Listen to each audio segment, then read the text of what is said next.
Welcome to my YouTube channel the English giant.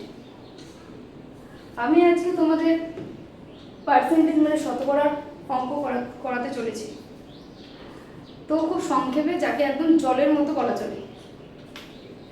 তো আমাদের প্রথম অঙ্ক কি আছে যে 15% বৃদ্ধির ফলে একটি সংখ্যা বৃদ্ধি হয় 60, প্রকৃত সংখ্যাটি কত?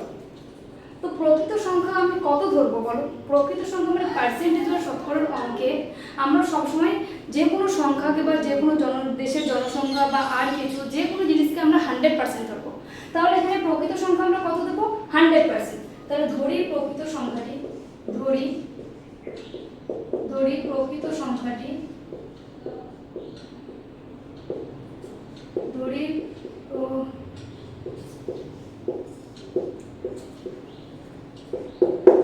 তাহলে কি ধরলাম? ধরি প্রকৃত সংখ্যাটি 100%। তাহলে এখানে 15% এর ভ্যালু দেওয়া আছে 60।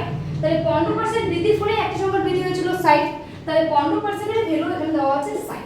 15% এর ভ্যালু দেওয়া হয়েছে 60। তাহলে বলো 1% এর ভ্যালু কত হবে? নিশ্চয়ই 15 কে 60 দিয়ে ভাগ চলে যাবে। তাহলে 1% এর ভ্যালু আমরা কত দেব বলো? এভাবে দেব 60/15। তাহলে এবার কি, এবার আমাদের অঙ্কে আমাদের आंसर কি দিয়েছিল? আমাদের आंसर দিয়েছিল যে প্রকৃত সংখ্যাটি কত। তাহলে আমরা প্রকৃত সংখ্যা কত ধরেছি বলো? প্রকৃত সংখ্যা আমরা 100% ধরেছি। তাহলে এবার আমরা 100% এর ভ্যালু বের করে নেব। 100% এর ভ্যালু বের করে নেব। 100% এর ভ্যালু কি ধরব? 60/15 * 100। তাহলে কি করে কাটবো বলো? 15 করে একদম সোজা, 15 ×